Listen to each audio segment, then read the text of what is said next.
அனைவருக்கும் வணக்கம். நேற்று ஒரு நியூஸ் பார்த்தோம். என்ன அப்படின்னா, ஒரு அமைச்சர் வந்து சீமான்னா யாரு அப்படின்னு கேட்டிருக்காரு. அவருக்கு வந்து சீமான்னா யாருன்னு என்னன்னு தெரியுமா தெரியாதா எனக்கு தெரியல. ஆனா அவர் அமைச்சரா அப்படிங்கிறதே எனக்கு தெரியாது. சத்தியமா எனக்குமே தெரியாது. அவர் எந்த தொகுதி எம்எல்ஏன்னு கூட எனக்கு தெரியாது. அவர்லாம் எப்படி ஜெயிச்சாரா தொகுதி மக்களுக்கு கூட தெரியுமான்னு தெரியல. ஒரு நாள் இல்ல ஒரு நாள் வந்து கண்டிப்பா அந்த தொகுதிக்கு போய் அந்த போட்டோ காட்டுறோம். இவர் யாருன்னு தெரியுமா அப்படின்னு கேட்கணும் அப்படின்னு இருக்கும். கண்டிப்பா அதையும் நம்ம பண்றோம். அதுக்கு முன்னாடி எனக்கு என்ன டவுட்னா அம்சத்திலேயே அந்த அமைச்சரை பார்த்துருப்பீங்க. இன்னைக்கு ஜனநாயகன் படத்துக்கு ஸ்வீட் எல்லாம் கொடுத்து கொண்டாடினாப்ல. நேத்து வந்து அழகிய தமிழ் மகன் படத்துல போஸ்டர் எல்லாம் உட்காந்து தடவி வருத்தப்பட்டாப்ல ரொம்ப. இப்ப அந்த அமைச்சரை பத்தி பேசுற நோக்கம் இல்லை. நான் என்னன்னா இப்ப அந்த அமைச்சரே எனக்கு தெரியல. தமிழ்நாட்டுல மொத்தம் வந்து 35 துறைகள் இருக்கு, 35 அமைச்சர்கள் இருக்கிறாங்க முதலமைச்சரோட சேர்த்து. 35 துறை இருக்கான்னு கூட அந்த அமைச்சர் கேட்டாலும் கேட்பாரு. அவருக்கு கேட்டாலும் கேட்பாரு. ஏன்னா இவங்க ஏற்கனவே சுற்றுலாத்துறை விவசாயத்துறை அமைச்சர் இல்ல சுற்றுலாத்துறை அமைச்சர் அப்படின்னு உலர்ன கூட்டம் தான். இப்ப அது முக்கியம் இல்ல. இப்ப நான் வந்து என்ன நினைக்கிறேன் அப்படின்னா அம்சத்தலைக்கு வந்து எவ்வளவு அமைச்சர்கள் தெரியுது அப்படின்னு தெரிஞ்சுக்கணுங்கிறத இப்ப நான் நினைக்கிறேன். ஓகேங்களா? இப்ப நான் வந்து கேட்பேன், நீங்க வந்து பதில் சொல்லணும். பார்த்து ஏதோ பார்த்து படிக்கிற மாதிரி இருக்க. எனக்கும் தெரியாது. சரி, ஓகே. சமூக நீதித்துறை அமைச்சர் யாரு? சமூக நீதித்துறை அமைச்சர் இவரு வன்னியரசன். சிறுபான்மை யோசிக்கணும் இல்ல, டக்குன்னு அவரை எப்படி சொல்றது, வன்னியரசன் சொல்றதா இல்ல மாண்புமிகு அமைச்சர்னு சொல்றதா இல்ல அண்ணன் வன்னியரசன் சொல்றதா, அதுக்காக யோசிச்சேன். சிறுபான்மை நலத்துறை அமைச்சர் இவரு அண்ணன் ஷாஜகான். நான் போட்டியிட்ட தொகுதியில வென்றவர். மதுவிலக்கு மற்றும் ஆய தீர்வைத்துறை அமைச்சர். அவர் பேர் தான் அடிக்கடி 3 மணி நேரம் லீவு கூட கேட்டாரு. அதாங்க இவரு விக்னேஷ் அவர் பேரு. பரவாயில்ல, எனக்கு தெரியாத உண்மையில. இப்ப நிதித்துறை அமைச்சர். நிதித்துறை வந்து இந்த வீடியோலாம் ரிலீஸ் ஆச்சு, வீட்டுக்குள்ள போய் வீட்டுலாம் ஒட்டைக்கிறது கொன்றும் அப்படின்னு சொன்னாரு. அவரு பேரு கூட கருப்பு கலர் அந்த பேட்ச் எல்லாம் போட்டுருப்பாப்ல. என்ன வில்சன்? மரிய வில்சன். மனித வள மேலாண்மைத்துறை அமைச்சர். மனித வள மேலாண்மைத்துறை அமைச்சர் யாருன்னு தெரியலையே. சரத்குமார். சரத்குமார் யாரு? நம்ம இவரு ஸ்டேடியத்துல பவுடர், ஸ்டேடியத்துல பவுடர் அவரு சரத்துன்னு சொல்லணும். சரத்குமார்னா நீங்க சரத்குமார் யாருன்னு நாட்டாம படத்துல நடிச்சாரு அவர் அப்படின்னு கேட்டு அவரு கிடையாது. அப்புறம் தான் எங்க இருக்காருன்னு தெரியலையே. அடுத்து வந்து தொழிலாளர் நலன் மற்றும் திறன் மேம்பாட்டுத்துறை அமைச்சர். தொழிலாளர் நலன் மற்றும் திறன் மேம்பாட்டுத்துறை அமைச்சர் வந்து இவரு பர்வேஸ்ன்னு நினைக்கிறேன். பரவாயில்ல, அவரு தான் இப்ப தியேட்டர்ல உட்காந்து அழுதுட்டு இருந்தாரு. 4 கேமராவை முன்னாடி வச்சுக்கிட்டு பிளாஷ் லைட் எல்லாம் போட்டுட்டு பக்கத்துல ஒருத்தன் படம் பாக்குறானே, அவனை டிஸ்டர்ப் பண்ற மாதிரிலாம் இல்ல. இதுல இன்னொரு முக்கியமான மேட்டர் என்ன தெரியுமா? அதுல காமெடி சீன் ஓடிட்டு இருந்திருக்கு, தலைமை உட்காந்து அழுதுட்டு இருந்திருக்காப்ல. பக்கத்துல விடுவானே காமெடி சீன், எவனாவது அந்த சீனோட எடுத்து ரீல்ஸ் எடுத்து போட்டுற போறானே. அந்த அளவுக்கு ஏற்கனவே சுறா படம் இல்ல, இந்த மாதிரி குருவி வில்லு அப்புறம் அந்த புலி, இந்த படத்தை 50 வாட்டி கூட பார்க்கலாம். பிற்படுத்தப்பட்ட வகுப்பினர் நலத்துறை. பிற்படுத்தப்பட்ட நலத்துறை வந்து அமைச்சர் பேரு, ஆனா அது பெண் அமைச்சர் நினைக்கிறேன். இல்லையா? தெரியலங்க. சம்பத்குமார். செயற்கை நுண்ணறிவு, ஏஐ மற்றும் ஐடி டிஜிட்டல். இல்ல, கண்டிப்பா தெரியல. அமைச்சர் ஆர் குமார். இல்ல, தெரியல. அவர் முதல்ல அமைச்சருங்கிறது நம்மளால ஏத்துக்க முடியல. வெளிநாடு வாழ் தமிழர்கள் நலத்துறை. இல்ல, சத்தியமா தெரியல. தென்னரசு. அப்படியா? தென்னரசு அவரு தங்கம் தென்னரசா? அவர் இல்ல, அவர் ஏன்னா நான் எல்லாரும் போயிட்டு இருக்காங்களா, இவரும் போயிட்டு வரோம்னு நினைச்சிட்டேன். உயர்கல்வித்துறை அமைச்சர். உயர்கல்வித்துறை அமைச்சர் பள்ளி கல்வி போக்சோல இந்த குழந்தைங்களோட காலெல்லாம் பிடிச்சி அமுக்கணும். அப்படியே காங்கிரஸ்ல பல வருஷம் கழிச்சு காங்கிரஸுக்கு உயிர் கொடுத்த மாதிரி டக்குன்னு ஒரு அமைச்சரை கொடுத்து மனுஷன் காலெல்லாம் இருக்காப்ல. பேரு வந்து ஏதோ ஜெகநாதனோ சண்முகநாதன் நினைக்கிறேன். விஸ்வநாதன் நினைக்கிறேன். விஸ்வநாதன். இந்து சமய அறநிலைத்துறை அமைச்சர். அதான்ப்பா, இந்த பொருள் இன்னைக்குதான் பேக்கிங் ஆயிருக்குன்னு உனக்கு எப்படி தெரியும்? தெரியுமா அப்படின்னு கேட்டார்ல. மட்டும் இல்ல, அவர் முதல்ல தலைக்காசு வந்து ஊழல் அப்படின்ற ஒரு பேச்சே அடிபடுதுன்னா 100 கோடி எங்கெல்லாம். அவர் பேரு வந்து விக்னேஷ் ரமேஷ். சாரி பிரதர், தப்பா நினைச்சுக்காதீங்க. போக்குவரத்து துறை அமைச்சர். போக்குவரத்து அமைச்சர். நீ சாப்பிட்டல, நான் சாப்பிடல, சும்மா நீ சாப்பிட்டு வந்து கேள்விக்கு எப்ப நான் சாப்பிடாம பதில் சொல்லணுமான்னு கேட்டாரு. அவருதான். ஆனா எந்த தொகுதின்னு தான் எனக்கு தெரியல. தொகுதி முக்கியம். பேர் என்ன? ஒரு பேர் வந்து விஜய் பார்த்திபனா? விஜய் தமிழன் பார்த்திபன். பார்த்திபன் நினைக்கிறேன். ஆமா. வணிக வரி மற்றும் பத்திரப்பதிவுத்துறை. பத்திரப்பதிவுத்துறை தெரியலையா? அவர் பேர்ல ஒரு டைரக்டர் பேர் கூட இருக்கு. வெற்றிமாறனா? பாலாவா? லோகேஷ் தமிழ்ச்செல்வனா? Oh my god. சுற்றுலா மற்றும் சுற்றுலா வளர்ச்சித்துறை. சுற்றுலா வளர்ச்சித்துறை சத்தியமா தெரியாது. உங்க யாருக்காவது தெரியுமா? அமைச்சர் ராஜேஷ்குமார். தெரியாது. போட்டோ கூட பார்த்தது இல்ல. சமூக நலன் மற்றும் பெண்கள் மேம்பாட்டுத்துறை. சமூக நலன் மற்றும் பெண்கள் ஏதோ குழு கிடைக்குமா? இது வந்து ஒரு தெய்வத்தோட பேரு. ஒரு பெண். மீனாட்சியா? இந்த மீனாட்சி காமாட்சி இல்ல, ஜெகதீஸ்வரி. ஜெகதீஸ்வரி. ஓ, ஜெகதீஷ் ஜெகதீஷ் ஜெகதீஸ்வரி. கொஞ்சம் ஜெகதீஷ் அப்படிங்கும்போது நான் வேற அவர் தான் ஜெயிக்கலையே அப்படின்னு அந்த மைண்டுக்கு போயிட்டேன். கிராமப்புற தொழில்கள் துறை. கிராமப்புற தொழில்கள் துறை தெரியல. மதன் ராஜா. மதன் ராஜா, சரி. அடுத்து கூட்டுறவுத்துறை. கூட்டுறவுத்துறை தெரியலையே. காந்திராஜ். காந்திராஜ் தெரியல. அவர் யாரும் தெரியல. கூட்டுறவுத்துறையில யாரும் இல்ல, சத்தியமா எனக்கு தெரியல. போன தடவை பெரியசாமி இருந்தாரு, அதுக்கப்புறம் இன்னொருத்தவங்களை மாத்தினாங்க. வீட்டு வசதி மற்றும் நகர்ப்புற வளர்ச்சித்துறை. வீட்டு வசதி மற்றும் நகர்ப்புற வளர்ச்சினா இவரா இருப்பாரோ, புஷி ஆனந்தா இருப்பாரோ? இல்லையா? உங்களுக்கு தெரிஞ்ச 4 பேர் திரும்ப திரும்ப சொல்ல. அமைச்சர் P Rajkumar. P Rajkumar, okay. சுற்றுச்சூழல், மாசு கட்டுப்பாடு மற்றும் காலநிலை மாற்றத்துறை. தெரியல. தெரியல, சத்தியமா தெரியல. நம்ம பக்கத்து எங்க ஊர் பக்கத்து ஊர் திருவாடனை. திருவாடன்ல யாரு எம்எல்ஏ கேண்டிடேட்னே தெரியலையே. ராஜீவ். ராஜுவா? யாரு? ராஜீவ் காந்தியா? அந்த ராஜீவ். அந்த பெயிண்டர் இல்ல. ஓகே ஓகே, நான் கூட பெயிண்டர் ராஜீவ் காந்தியோன்னு நினைச்சேன். வேளாண்மை மற்றும் விவசாயிகள் நலத்துறை. வேளாண்மை மற்றும் விவசாயிகள் நலத்துறை உங்க ஊர் பக்கம். வேளாண்மை இந்த கும்பகோணத்துல ஜெயிச்சாருன்னு நினைக்கிறேன் அவரு. ஆனா பேர் சத்தியமா எனக்கு தெரியல. அன்பழகன் அவர்களை எதிர்த்து போட்டிட்டாரு 4 முறை எம்எல்ஏ. இல்ல, அவர் தோத்துட்டாரு. அவர் தான் அந்த இதுதான் ஜெயிச்சாருன்னு நினைக்கிறேன். வினோத். வினோத், ஓகே, வினோத். வனத்துறை. சத்தியமா தெரியல. தெரியல. ரஞ்சித் குமார். பால் மற்றும் பால்வள மேம்பாட்டுத்துறை. எனக்கு பால்வளத்துறைனா அமைச்சர் நாச்சர் தெரியும். அதுக்கப்புறம் நம்ம இவரு மனோ தங்கராஜ், பால்ல கொழுப்பு கொழுப்பு கொழுப்பு கொழுப்புண்டாப்லையே அந்த மனோ தங்கராஜ் தெரியும். அமைச்சர் இவரை தெரியல. விஜயலட்சுமியா? கால்நடை பராமரிப்பு துறை. தெரியலங்க, சத்தியமா தெரியல. கமலி. கமலி தெரியல. கமலிங்கிற ஒருத்தவங்க அமைச்சரா இருந்தாங்கன்னு தெரியல. தூக்கிட்டே ஒரு அம்மா தெரியுமா, அந்த அம்மா அமைச்சரா இல்லையா? அவங்க அமைச்சரா தெரியலையே. தெரிஞ்சவங்க யாராவது கீழே கமெண்ட் பண்ணுங்க. அப்புறம் மீன் வளம் மற்றும் மீனவர் நலத்துறை. தெரியும் தெரியும் தெரியும் தெரியும் தெரியும் தெரியும் தெரியும். தூத்துக்குடியில ஹார்பர் கொண்டு வருவேன், வெயில் எனக்கு ஒத்துக்காது அப்படின்னு சொன்னாரு. அவரு தானே? அதை விட நோ கமெண்ட்ஸ். எதுக்கு நோ கமெண்ட்ஸ்? ஏதோ ஒரு கேள்வி கேட்டதுக்கு நோ கமெண்ட்ஸ் அப்படின்னு போயிட்டாரு. நல்ல அமைச்சர். பேர் வந்து ஸ்ரீநாத், நடிகர் ஸ்ரீநாத். ஒரு இயக்குனரும் கூட. அவர் வந்து வல்லவனுக்கு புல்ல மாயுதம்னு ஒரு படம் இருக்குல்ல, நம்ம சந்தானமான நடிச்சிருப்பாப்புல. அந்த படத்தினுடைய இயக்குனர் வந்து அவர் தான், ஸ்ரீநாத் தான். அது தெலுங்கு படத்தை வந்து ரீமேக் பண்ணியிருந்தாப்புல தமிழ்ல. இல்ல, அவர் திரைக்கலைஞர். ஆனா அரசியல்ல வந்து அவர் யாருக்கும் தெரிஞ்சிருக்க வாய்ப்பு இல்லை. முதல்ல அவருக்கே அரசியல் தெரியுமாங்கிறது சந்தேகம் தான். இப்ப இருக்கிற அமைச்சர் ரொம்ப கஷ்டமான கேள்வி. தொழில்துறை அமைச்சர். இவங்களை தெரியாதா? யார்? நம்ம கீர்த்தனா. எப்படி தெரியும் உங்களுக்கு? ரீல்ஸ் போடுறாங்களா? இந்த என்ன ரீல்ஸ்? அந்த தொழிலாளர்களை நான் கொண்டு வரணும் ரீல்ஸ் போட்டிருந்தாங்க. அப்புறம் அந்த தொழிற்சாலைகளை கொண்டு வரணும் போட்டிருந்தாங்க. அப்புறம் இங்கிலீஷ்ல கேள்வி கேட்டாங்கல்ல. அதெல்லாம் இல்ல. அதாவது உலகத்துல, அதாவது இப்ப தமிழ்நாடு வந்து ஒரு வளரக்கூடிய ஒரு மாநிலம்.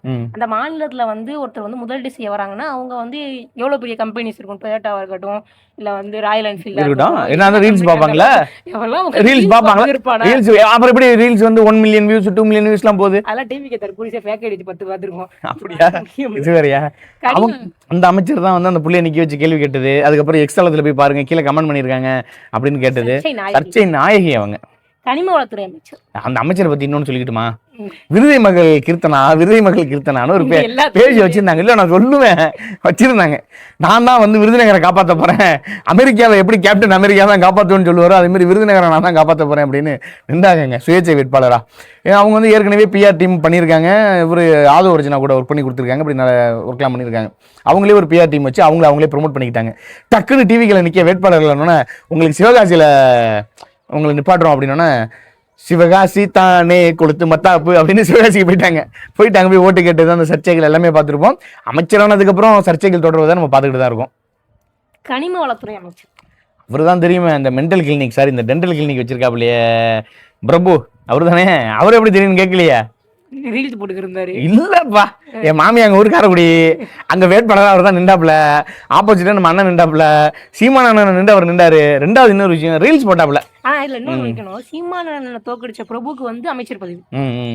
ஐயா ஸ்டாலின் அவர்கள் முன்னாள் முதலமைச்சர். ஆனா அவரை தோக்கடிச்ச பாபு அவருக்கு வந்து எந்த பதவியும். என்ன பாபு? விஎஸ் பாபுவா? விஎஸ் பாபு அவருக்கு வந்து எந்த பதவியும் இல்ல. விஜய்க்கே தெரிஞ்சிருக்கு இவர் தகுதி இல்லாத ஒரு நபர். அந்த விஜய்க்கே தகுதி இல்லாத நபரை குளத்தூர் மக்கள் தேர்ந்தெடுத்திருக்காங்க பாருங்களேன். அப்படிப்பட்ட மக்கள் தான் தமிழ்நாட்டு வாக்காளர்களாக மாறிட்டாங்க. ஓகே, உணவு மற்றும் குடிமை பொருள் வழங்கல் துறை. அமைச்சர் பி வெங்கட்ரமணன். வெங்கட்ரமணன், ஆமா அந்த ஃப்ரெஞ்சு பேர் வச்சிருப்பாப்ல கண்ணாடி போட்டுட்டு, அவர் தானே? வெங்கட்ரமணன். மின்சாரம் மற்றும் சட்டத்துறை. மின்சாரம் மற்றும் சட்டத்துறை நம்ம ஐயா நிம்மலு, இவர் நிர்மல்குமார். நிர்மல்குமார், நிர்மல்குமார். ஆமா அவர் தானே. அதிமுகல இருந்து பிஜேபி, பிஜேபில இருந்து அதிமுக, அப்படி பண்ணி மாறி கீறி வந்து இங்க இருக்காப்ல, அவர் தான் செட் ஆயிட்டாப்ல. மருத்துவ கல்வி சுகாதார அமைச்சர், சுகாதாரத்துறை அமைச்சர். சுகாதாரத்துறை அமைச்சர் அருண்ராஜ் நினைக்கிறேன், திருச்செங்கோட்டில் போட்டிட்டாப்ல, அவர் தானே? அவர் தான் வந்து ஜனநாயகம் படத்தில் நடிச்சிருக்காப்ல. அவர் கூட சொன்னாப்ல, இல்ல எனக்கு காலை காட்சி பார்க்கறதுக்கு வாய்ப்பு கிடைக்கல. முதல் முறையாக 3 அமைச்சர்கள் நடித்த படம் ஜனநாயகம். எவ்வளவு பெரிய வரலாற்று சாதனை. அது முதலமைச்சர் அமைச்சர்களும் ஆஸ்கார் குர்ரா ட்ரம்பே அப்படின்னு கத்த தோணுது. தற்கொலைகளை பத்தி பேசும்போது நம்மளும் தற்கொலைகளாவே மாறிட்டு இருக்கோம். மல்ல வடிவேல் என்ன சொல்ற மாதிரிதான் இருக்கு. இந்தி திணிப்பு அப்படி தமிழ்நாட்டுக்குன்னு எவ்வளவோ பெருமைகள் இருக்கு. இந்தி திணிப்பு எதிர்த்திருக்கோம். தமிழ்நாடு வந்து ஒரு முன்னேறிய மாநிலம், ஜிடிபில இருந்து எல்லாத்துலயுமே தமிழ்நாடு முன்னேறிய மாநிலம் சொல்லி நம்ம பேசுறோம். ஆனா உண்மையிலேயே முதல் முறையாக 3 அமைச்சர்கள் நடித்த படம் அப்படிங்கிறது தமிழ்நாட்டுல மிகப்பெரிய சாதனை. ஜனநாயகம் இருக்கான். அது எக்ஸ்தலத்துல பாத்துக்கிறேன் நானு. அதுக்குன்னு பாத்துக்கிறோம். எக்ஸ்தலத்திலே பாத்துக்கிறோம். இப்ப வந்து வருவாய் மற்றும் பேரிடர் மேலாண்மை துறை. வருவாய்த்துறை மற்றும் பேரிடர் மேலாண்மை துறை இவர் செங்கோட்டையன் நினைக்கிறேன். செங்கோ இட்டையன். இட்டுன்னு போறதுதான் கஷ்டம். சரி, ஊரக வளர்ச்சி மற்றும் நீர்வளத்துறை. ஊரக வளர்ச்சி மற்றும் நீர்த்துறை. இட்டுன்னு போறது நம்ம தலைவர் புசியாரு, அண்ணன் புசியானந்து. பொதுப்பணி மற்றும் விளையாட்டுத்துறை. பொதுப்பணி மற்றும் விளையாட்டுத்துறை இவர் ஆதவர்ஜினா தான். லாட்ரி. காவல், வறுமை ஒழிப்பு, நகராட்சி நிர்வாகம், சிறப்பு முயற்சிகள், பொது நிர்வாகம். இதெல்லாம் ரொம்ப டஃப்பான கேள்வியா இருக்கு. ஜனநாயகம் படத்தினுடைய நாயகன், தமிழ்நாட்டினுடைய தங்க முதல்வர். இதுல எந்த துறை தமிழ்நாட்டில் இயங்கிக்கிட்டு இருக்கு? சொன்னா தப்பாடுத்து பையன் ஜோசப் விஜய். தளபதி விஜய். ஓகே, ஏதோ ஒரு விஜய். சரி, இவ்வளவு நேரம் நீ என்கிட்ட கேள்வி கேட்டுட்டு இருக்கே, அந்த போனை வச்சு தானே? இப்ப நான் வந்துட்டு ஒரு கேள்வி கேட்கறேன், கரெக்டா சொல்லு. லிஸ்ட் எங்க இருக்குது? நான் சொல்லிட்டேன்னா சரி. கைத்தறிக்குடைய அமைச்சர் யாரு? கைத்தறித்துறை. கைத்தறித்துறை தெரியலையா? ஓ மை காட், அது எனக்கே தெரியல. ஒரு அமைச்சர் இருக்காரு. அந்த அமைச்சர் யாருன்னு நமக்கே செய்தி பார்த்து தான் காலைல தெரிஞ்சது. அந்த அமைச்சரா? அண்ணமோல ஒரு பாலாஜி, விஜய் பாலாஜி. அதாவது தளபதி பாலாஜி. அப்படி சும்மா தளபதி பாலாஜி. அதான் பாரு, இந்த விஜய் பாலாஜி, செந்தில் பாலாஜி, அப்புறம் பாலாஜி, இப்படி பல, ராஜேந்திர பாலாஜி, இதெல்லாம் பார்த்தோன்னு வச்சுக்கேன், கட்சி விட்டு கட்சி தவறுது, ஊழல் பண்றது, இப்படிப்பட்ட ஆட்களாவே இருக்காங்க. அதுல நம்ம அண்ணன் விஜய் பாலாஜியா? தளபதி பாலாஜி. தளபதி பாலாஜி வந்து சொல்லியிருக்காரு, சீமான்னா யாருன்னே தெரியாது அப்படின்னு சொல்லியிருக்காரு. இப்ப நமக்கு என்ன ஒரு கேள்வினா, இப்ப சீமான் யாருன்னு அவர் தெரியாதுன்னு சொல்லிட்டாரு. தளபதி பாலாஜி போட்டிட்ட தொகுதியில தெரியுமா உங்களுக்கு? சத்தியமா எனக்கு தெரியாது. நான் என்ன கேட்குறேன், இதே வந்து சீமானுடைய புகைப்படத்தை எடுத்துட்டு நம்ம வந்து ரோடாக போயிட்டு மக்கள்கிட்ட கொண்டு போய் காட்டணும்னு மக்கள் என்ன சொல்லுவாங்கன்னா சீமான்னு சொல்லுவாங்க. இந்த விஜய் பாலாஜியுடைய ஃபோட்டோவை கொண்டு போய் காட்டினா டிவிக்கில் இருக்கிற அமைச்சருக்காவது தெரியுமா? இல்லை நான் என்ன கேட்குறேன், விஜய்க்கு தெரியுமா முதல்ல இவர் தான் என் கட்சியினுடைய அமைச்சர்னு? இல்லை அவர் எந்த தொகுதியை போட்டுட்டாருன்னு விஜய்க்கு தெரியுமா? அமைச்சர் ஒரே ஒரு லைன்ல உட்காந்துக்கிறாங்க, விஜய்க்கு பின்னாடி உட்காந்துருப்பாருன்னு நினைக்கிறேன். அதனால வாய்ப்பு கம்மி, தெரிஞ்சிருக்க வாய்ப்பு இல்லை. நான் என்ன கேட்குறேன், அவர் எந்த தொகுதியில் ஜெயிச்சாருன்னு விஜய்க்கு தெரியுமா? சரி, நான் இன்னொன்று கேட்குறேன்ப்பா, 107 தொகுதி ஜெயிச்சாங்களா? 108? சரி, 107. ஒன்று ராஜினாமா 106. இந்த 106ல் ஒன்று தள்ளினா கூட 105. இந்த 105 எம்எல்ஏக்களோட பேர் விஜய்க்கு தெரியுமா? 234 தொகுதி பேரே விஜய்க்கு தெரியாதுங்க. அதெல்லாம் என்ன கத்தி படத்தில் சூப்பராக தலைவர் டைலாக் பேசியிருப்பாப்ல, அந்த காத்துல ஊழல் பண்ற நாடு, ஸ்ட்ராபெரி, அப்புறம் வந்து வாட்டரு, தண்ணி, நீர், ஆகாயம், மின்சாரம், என்னென்னமோ பேசுவாப்ல. விஜய் ஜெயிச்சிருக்காரு. பெரம்பூர்ல எத்தனை வந்து அந்த வார்டு இருக்கும்ல, இந்த வார்டு எத்தனை வார்டு இருக்குன்னு விஜய் சொல்லிட்டாரு. அரசியல் இது எதுக்கு அவர் சொல்லணும்? இது எதுக்கு அவர் சொல்லணுங்கிறேன். அவருக்கு என்ன வேலை இல்லையா? சாட் ஜிபிடி போட்டா சொல்ல போகுது எத்தனை வார்டுன்னு. இதுவே அவர் தான் சொல்லணுமா? அவருக்கு தெரிஞ்சா என்ன? ஆணவத்துல வந்து இப்ப வந்து அதாவது என்ன சொல்லுவாங்க, ராணுவத்துல இருந்து அதிகங்கிறது. இப்ப முன்னாடி இப்ப டிஎம்கேல இருக்கிறவங்க வந்து பண்ணையாத்தனம் வந்து இருக்கு, நான் இல்லைன்னு தான் மறுக்கல. ஆனா ஆரம்ப காலகட்டத்துல அப்படி இருந்தானா இல்ல, அந்த 50 வருஷம் லெகசி வரும்போது அவன் வந்து அந்த பண்ணையாத்தனத்தை எடுத்துக்கிட்டான். ஆனா இவங்க ஆரம்பத்திலேயே எப்படி பண்றாங்க? ஆரம்பத்திலேயே இந்த பண்ணையாத்தன மைண்ட் செட் வருது. இன்னொன்னு, சீமானன் கேள்வி ஒரு கருத்தை முன்வைக்கிறார் அப்படின்னா, செய்தியாளர்கள் வந்து இந்த கேள்வியை வந்து முன்னாடி திமுக அமைச்சர்கள்ட்டையும் சரி அதிமுக அமைச்சர்கள்ட்டையும் சரி கேள்வி கேட்கும்போது சீமானனை குறித்து பேசியிருக்காங்க. சரிங்களா? அவங்க வந்து திரும்ப அதுக்கு பதில் சொல்லியிருக்காங்க. அது எதிர்மறையும் நேர்மறையும் பதில் வந்திருக்கு. ஆனா இது வரைக்கும் எந்த ஒரு அமைச்சருமே எந்த ஒரு இதுவுமே யாருமே வந்து கேள்வி கேட்டதில்லை. இன்னும் சொல்ல போனா சட்டமன்றத்தில் சீமானன் போகலை, ஆனால் சீமானனுடைய பேர் அடிக்கடி சட்டமன்றத்தில் அடிபட்டுருக்கு. அம்மையா ஜெயலலிதா அண்ணன் சீமான் அவர்களுடைய பேரை பேசியிருக்காங்க. ஐயா கருணாநிதி அண்ணன் சீமான் அவர்களுடைய பேரை சட்டமன்றத்தில் பேசியிருக்காங்க. சீமான்ற ஒரு நபரை வந்து தமிழ்நாட்டில் கேட்டோம்னா எல்லாருக்குமே தெரியும். இந்த தளபதி பாலாஜி எத்தனை பேருக்கு தெரியும்? தளபதி பாலாஜி தொழில் உள்ளவனுக்கே தெரியாது ஒன்று. ரெண்டாவது இன்னொரு விஷயம் என்னென்னா, இப்போ சீமான் அப்படின்னு சொல்லிட்டா நம்ம பேரை மட்டும் கடந்து போயிட முடியாது. இந்த 16 ஆண்டுகால அரசியலில் பார்த்தோம்னா மலைகளுக்காக, மண்ணுக்காக, நீருக்காக, மாடுகளுக்காக, இயற்கைக்காக, சுற்றுச்சூழலுக்காக பேசின எல்லாத்துலேயும் சீமான் இருப்பார். மீத்தேன்னு போட்டு பார்த்தா இன்றைக்கி சீமானுடைய போராட்டம் அங்கே இருக்கும். கார்போஹைட்ரேட்னா அங்கே சீமான் போராடியது இருக்கும். ஜல்லிக்கட்டா சீமான் அங்கே போராடினது இருக்கும். நெடுவாசல் போராட்டமாக அங்கே சீமான் இருப்பார். கதிராமங்கலம் போராட்டமாக அங்கே சீமான் இருப்பார். மதுரையில் என்னன்னு கூட இல்லை டங்ஷன் போராட்டமாக அங்கே சீமான் இருப்பார். மீனவர்களுடைய போராட்டமாக சீமான் இருப்பார். செவிலியர், ஆசிரியர்கள், மருத்துவர்கள், போக்குவரத்து ஊழியர்கள், இப்படி எண்ணற்ற பேர்கள் அங்கே தூய்மை பணியாளர்கள் யார் போகிறாங்க அங்கே சீமான் இருப்பார். அவருடைய கருத்து அங்கே இருக்கும். எத்தனை இடத்துல விஜயனுடைய போராட்டம், விஜயனுடைய கருத்து. நான் சொன்ன விஜய், இந்த விஜய் பாலாஜி இருக்குமா? விஜய் பாலாஜி எத்தனை அரசியல் தெரிஞ்சிருக்கும்? இல்லை நான் சொல்கிறேன், 2009 காலகட்டத்தில் நானே சொல்கிறேன், 2009 நானும் அரசியலுக்குள்ள அடியெடுத்து வைத்தது காரணம் ஈழப்போர் தான். அந்த ஈழப்போரப்ப இந்த நாயெல்லாம் என்ன பண்ணியிருக்குன்னு நினைக்கிறீங்க? நான் சொன்னது அந்த நாய் இல்லைங்க, நீங்கள் ஒன்று அமைச்சரை நாயின்னு சொல்லிவிட்டான்னு சொல்லி அவனை இது பண்ணிடாதீங்க. நான் சொன்னது சில நாய்களை சொல்கிறேன். அந்த நாய்களை வந்து என்ன பண்ணிட்டு இருந்திருக்கோம்? உட்காந்து படம் பார்த்துட்டு இருக்கோம். என்ன படம் பார்த்துருக்கோம்? வில்லு படம் பார்த்துட்டு இருக்கோம். அப்படி இல்லைன்னா வந்து டேடி மம்மி வீட்டில் இல்லை அந்த படம் பார்த்துட்டு இருந்திருப்பாங்க. வேட்டைக்காரன் வரான் வேட்டைக்காரன் அதை பார்த்துட்டு இருந்திருப்பாங்க. உங்களுக்கு சினிமாவை தாண்டி வேறு என்ன தெரிஞ்சிருக்கும்? அரசியல் தெரியுமா? என்ன அரசியல் தெரியும்? எதுவுமே தெரியாது. இங்கே நடக்கக்கூடிய ஒவ்வொரு திட்டங்களுக்கும் எந்த விதமான ரியாக்ஷன் இங்கே நடக்குது, மக்கள் எப்படி பாதிக்கப்படுறான், இது எல்லாத்தையும் விட்டுருக்காம சொல்லி இவங்களுக்கு அரசியல் தெரியாது. இவங்க வந்து ஒரு சினிமா மோகத்தில் தான் இருக்காங்கன்றது ஒரு சிம்பிளான எக்ஸாம்பிள் என்ன தெரியுமா?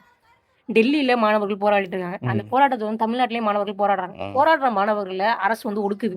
அரசு வந்து காவல்துறை வந்து கைது பண்ணுது. அப்ப அமைச்சர் ராஜ்மோகன் சொல்றாரு, சாலைகள் வந்து போராடுவதற்கான இடம் இல்லை அப்படின்னா. அப்ப தாவிக அரசுல என்ன சொல்றாங்கன்னா, ஒரு பட்டியல் கொடுத்துருங்க முதல்ல, எங்கெங்கெல்லாம் போராடலாம், எங்கெங்கெல்லாம் போராடக்கூடாது, எத்தனை மணிலேருந்து எத்தனை மணி வரைக்கும் போராடலாம், போராடும் போது பனியன் சட்டி போட்டுக்கலாமா போட்டுக்க கூடாதா, பேண்ட் சைஸ் என்ன போட்டுக்கணும், சட்டை சைஸ் என்ன போட்டுக்கணும், அதுவும் என்ன கலர்ல போட்டுருக்கணும் அப்படின்னு டீட்டெயிலாக சொல்லிட்டீங்கன்னு வச்சுங்களேன், அதுக்கு ஏற்ற மாதிரி ஆரம்பிச்சலாம். ஆமா, போராட்டங்கள் தன்னெழுச்சியாக வரும். இப்படி போராட்டங்கள் நடந்துட்டு இருக்க சூழல்ல தமிழ்நாடு முழுக்க, இந்தியா முழுக்க கொந்தளிச்சிட்டு இருக்க நேரத்துல தமிழ்நாட்டுல அமைச்சர்கள் உட்பட எல்லாரும் உட்காந்து ஜனநாயகன் படம் பார்த்துக்கிட்டு ஒரு அமைச்சர் அழுகிறாரு. அதெல்லாம் இல்லை, ஜனநாயகன் படம் சொல்லக்கூடாது, திரை காவியம் சொல்லணும். அது என்ன படம்? திரை காவியம் படம் பார்த்துக்கிட்டு அதை பார்த்துக்கிட்டு ஒரு கூட்டம் கொண்டாடிக்கிட்டு, அதுல வேற ஏதோ ஒரு தியேட்டர் வாசல்ல ஏற்போதே எங்க மம்மி தான் அடிக்கிறாங்க, நம்ம கண்டினியூ பண்ணிப்போம். நீ பேசு. ஏதோ ஒரு தியேட்டர் வாசல்ல நின்னுக்கிட்டு, யார் பெற்ற மகனார் வரும்ல, முறைதான் ஒரு முறைதான் உன்னை பார்த்தால் அது வரமே அப்படின்னு பாட்டு பாடிக்கிட்டு அமைச்சர்கள் உட்காந்து அழுதுட்டு இருக்காங்க. இன்னொரு பக்கம் அமைச்சர்கள் ஸ்வீட்டு கொடுத்துட்டு இருக்காங்க, போஸ்ட் ஓட்டிட்டு இருக்காங்க. அப்ப தமிழ்நாடு முழுக்க, இங்க இந்தியா முழுக்க போராடிட்டு இருக்காங்க நீட்டுக்கு எதிராக. இவங்க உட்காந்து ஜனநாயகம் படத்தவங்க, இந்தியா முழுக்க ஜனநாயகம் செத்து போச்சுன்னு பேசிட்டு இருக்காங்க. இவங்க ஜனநாயகன் படத்தை உட்காந்து கொண்டாடிட்டு இருக்காங்க. தலைவர் ஜனநாயகத்தில் போராடி இருப்பாப்ல. என்ன போராடி? நீதி, சமூக நீதி, சமத்துவம். காலங்காலமா விஜயோட படம் என்ன? இப்போ ஒரு காவல்துறை மரணம் நடந்திருக்கு. சரி இருக்கட்டும், திமுக ஆட்சியில் நடக்கலையா? இல்ல நான் கேட்கிறேன், திமுக ஆட்சியில் நடக்கலையா? திமுக ஆட்சியில எல்லாம் நடந்துச்சா இல்லையா? திமுக ஆட்சியில நடந்துச்சா இல்லையா? அப்படித்தானே இவங்க கேட்பாங்க. ஏன்னா திமுக ஆட்சியில நடந்துச்சுன்னு சொல்லி தானே உங்களுக்கு நாங்க ஓட்டு போட்டோம். மக்கள் எதுக்கு சொன்னா, திமுக ஆட்சியில கொலை, கொள்ளை, லஞ்சம், கற்பழிப்பு, பாலியல் வன்புணர்வு, கஞ்சா, போதா. நீங்க என்ன மக்கள் மாற்றத்துக்காக ஓட்டு போடாங்கன்னு நினைச்சிட்டு இருக்கீங்களா? விஜய் நல்லா ஆடுறாரு, அதுதான் மாற்றத்துக்காக ஓட்டு போடுறாங்க. 2016 2 பேருக்கு ஓட்டு போட்டுருக்கலாம். ஒன்னு சீமான் ஓட்டு போட்டுருக்கலாம், இல்ல மக்கள் நல்ல கூட்டணி விஜயகாந்த் ஒரு கூட்டணி அதுக்கு போட்டுருக்கலாம். ரெண்டுக்கும் போடல. அடுத்து கமலஹாசன் வந்தாரு, போடல. 2021 மறுபடியும் சீமான் போடலாம். 2024 சீமான் அப்பெல்லாம் தேவைப்படாத மாற்றம் 2026 மட்டும் எப்படி தேவைப்பட்டுச்சு? 2026 தான் உங்களுக்கு அரசியல் அறிவு வந்துச்சு. அப்பெல்லாம் இல்ல, இவங்களுக்கு விஜய்ன்ற திரை கவர்ச்சி. அதாவது என்னன்னா, சினிமா சர்க்காரு, கத்தி, அப்புறம் அதுக்கு மாதிரி மாஸ்டரு, இந்த மாதிரியான படங்கள் எல்லாம் விஜய் வந்து ஒரு ஹீரோவா பார்த்து இவங்க மனசுலயே முக்கியமான படத்தை விட்டா சுறா, இவங்க மனசுலயே அவங்களை அறியாமலே என்னன்னா, நமக்கு வந்து இது வந்து ஒரு சைக்காலஜிக்கலா ஒரு விஷயமா, நமக்காக போராடுறாங்க. சர்க்கார் இந்த மாதிரி படங்கள் எல்லாம் வந்து விஜய் தன்னை ஒரு போராடுறாங்க. எம்ஜிஆர் எப்படி சினிமாவில தன்னை காட்டி சினிமால வந்தாரோ, இல்ல இந்த கால விஜய் தான் அந்த கால எம்ஜிஆர், அந்த கால எம்ஜிஆர் தான் இந்த கால விஜய். மற்றபடி எந்த வேறுபாடும் இல்ல. எம்ஜிஆர் மேற்கொண்ட போராட்டங்கள் சொல்லுங்க. எம்ஜிஆர் முறையான போராட்டங்கள்லாம் பேசணும்னா எம்ஜிஆர் ரசிகர்கள் நம்மள்ட்ட சண்டைக்கு வந்துருவாங்க. அதேதான் விஜய் மேற்கொண்ட போராட்டங்களும் இல்ல. 2 பேருமே திரை கவர்ச்சியில தான் வந்தாங்க. ஆனா எம்ஜிஆருக்காவது 21 ஆண்டுகள் அரசியல் அனுபவம். அந்த எம்ஜிஆருக்கு வந்து 21 ஆண்டுகால அனுபவம் அரசியல் இருந்தது. ஒண்ணு. ரெண்டாவது மக்களோட மக்களாக நின்றார் களத்துல, மக்களுக்காக நின்றாரு. எம்ஜிஆருக்கும் விஜய்க்கும் இருக்கக்கூடிய மிகப்பெரிய வேறுபாடு என்ன, ஒற்றுமைனா இது வேறுபாடு என்ன அப்படின்னா, எம்ஜிஆருக்கு முதல்ல 21 ஆண்டுகள் அனுபவம் இருந்துச்சு, எம்எல்சியா இருந்தாரு, எல்லாம் இருந்து மக்கள் வந்து அவரை தேர்ந்தெடுத்தாங்க முதல்ல ஒன்று. 2வது விட என்ன அப்படின்னா, எம்ஜிஆர் வந்து மக்களுக்கு ஒரு பிரச்சனை அப்படின்னா அந்த களத்துக்கு போய் நின்னாரு, மக்களை வந்து வீட்டுக்கு, மக்களின் தோல் மீது கை போட்டு நின்றாரு, பனையூருக்கு கூப்பிடல. பனையூருக்கு கூப்பிடல. இல்ல இவர் பனையூர் கூப்பிட்டாரு, அவர் ராமவரத்தை கூப்பிடல. சரி ஓகே எப்படியோ. ஆனா அவர் வந்து அவரை சந்திக்க கூப்பிடல, மக்களை சந்திக்க அவர் போனாரு. மக்களோட மக்களாக நின்றார், மக்களோட தோல் மேல கை போட்டார். தன்னை பார்க்க வந்து கை கொடுத்த பெண்ணை வந்து கை கொடுக்க மாட்டேன்னு வச்சு உதறி விட்டார்ல, அந்த மாதிரி எம்ஜிஆர் இல்லை. அதனால அவர் தொடர்ச்சியா வந்து ஆண்டுட்டு இருந்தாரு. இன்னொன்னு அதிமுக ஆட்சி வந்த உடனே யாரும் வந்து இந்த அளவுக்கு வந்து ஒரு அதிகார மமதையில ஆளல. உண்மையா சொல்லணும்னா அம்மையார் ஜெயலலிதா அவர்கள் மறைவு வரைக்குமே பெரும்பான்மையான அமைச்சர்கள் பேரே தெரியாது யாருக்குமே. அப்படிதான் அம்மையார் ஜெயலலிதா வச்சிருந்தாங்க. அப்படிதான் இருக்கும். இப்ப என்ன அப்படின்னா டிவிக்காவது நாலு வந்து வாயை வெளில கொடுக்குது, அரசியல்னா என்னன்னு தெரியாம ரீல்ஸ் எடுத்து போட்டுக்கிட்டு அதிமேதாவி தனமாக செயல்படுறாங்க. அம்மையார் ஜெயலலிதாவுக்கு கட்சியும் கட்டுக்கோப்பா வச்சிருக்க தெரிஞ்சு, தமிழ்நாட்டையும் கட்டுக்கோப்பா வச்சிருக்க தெரிஞ்சிச்சு. அதாவது அமைச்சர்களுக்கு ஒண்ணுமே தெரியலனாலும் பேலன்ஸ் பண்ணி ஏதோ கொண்டு போயிட்டாங்க. ஆனா விஜய் அவர்கள் கட்சியும் கட்டுக்கோப்பாக்கி தெரியல, கட்டுக்கோப்பாக்கி தெரியல. விஜய்க்கு சுபியா இருக்கார்ல, நம்ம அம்பாசமுத்திரத்தில் ஜெயிச்சு இப்போ ராஜினாமா பண்ணார்ல, அவர் அம்மையார் ஜெயலலிதா இருக்கும்போது அமைச்சராக இருந்தாராம்.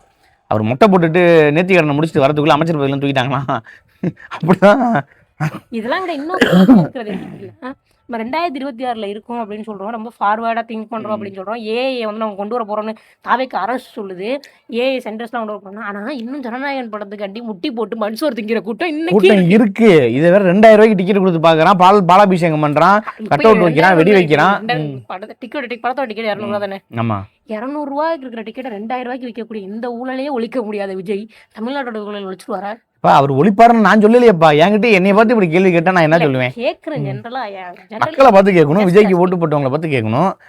அந்த ரசிகனே சொல்றானே 5000 ரூபாய் என்ன நான் பார்ப்பேங்கிறானே, நீ என்ன பண்ணுவீங்க? இப்போ இப்படி தப்பு நடக்குதுன்னா ஏன் திமுக ஆட்சியில் டிக்கெட் எக்ஸ்ட்ரா வைக்கலையா, திமுக ஆட்சியில் பிளாக்ல டிக்கெட் வைக்கலையா அப்படிங்கிறான். நீ என்ன சொல்லுவ?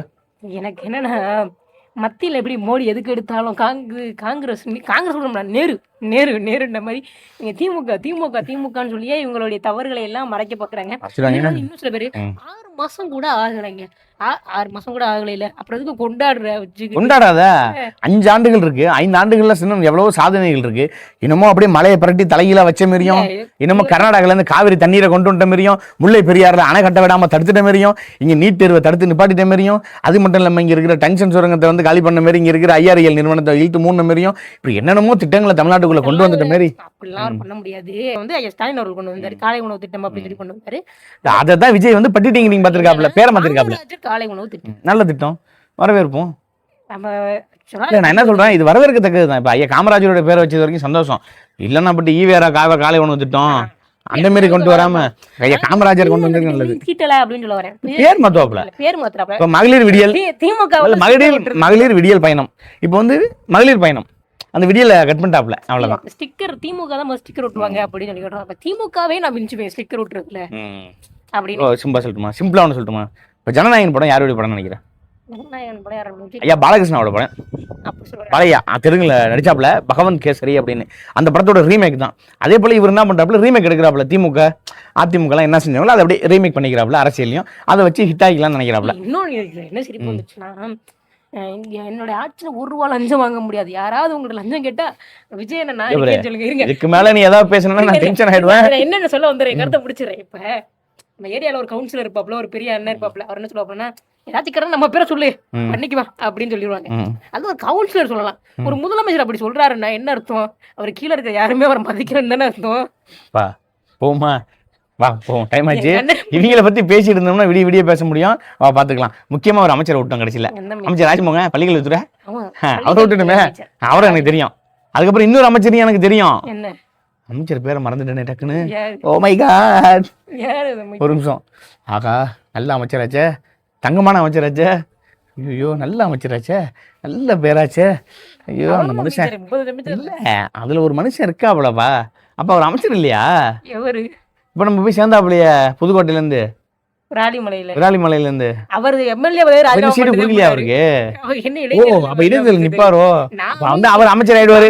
அப்ப அவரும் சொல்லிச்சா, எனக்கு என்ன தோணுதுன்னா அவருக்கு அமைச்சர் பர்வேஸ்க்கு அமைச்சர் கட் பண்ணிடுவாங்களோ? அது எனக்கு தெரியல. பாப்போம், பொறுத்து வந்து பாப்போம். முஸ்தபான்னு ஒருத்தர் இருந்தார் தெரியுமா? காடகுஞ்சி முஸ்தபா. நம்மோடு சில பேர் வரலாம் இல்லையா? அவர்களுக்கும் ஆட்சியிலும் பங்கு, அவருக்கே இல்லாம வந்த மனுஷன் முஸ்தபா தானே. முஸ்தபாக்கு ஒரு அமைச்சர் பதவி கொடுத்தீங்களா? விசிகேக்கு கொடுக்க தெரியுது, ஐஎம்எல் கொடுக்க தெரியுது. அந்த மனுஷன் விவாதத்துல உட்காந்து கொடுப்பாரு பாரு ஒரு முட்டு. கூட அப்படி முட்டு கொடுக்க மாட்டேன். 35 பேர் அமைச்சரை பிடிக்கும் போது முஸ்தபா பேர் இல்லையேன்னு என் மனசு எவ்வளவு கஷ்டப்பட்டு தெரியுமா? நம்மோடும் சில பேர் வரலாம் இல்லையா? அவர் எத்தனை தடவை ஒரு மூலையில வந்துட்டு போயிருக்கும். நான் தானே முதல்ல வந்தேன், எனக்கு ஒரு அமைச்சர். நல்ல மனுஷன். பார்ப்போம், அடுத்த முறையாவது அமைச்சர் கொடுக்குறாங்களான்னு பார்ப்போம். பார்ப்போம். சரி, ஓகே, பாய், பார்க்கலாம்.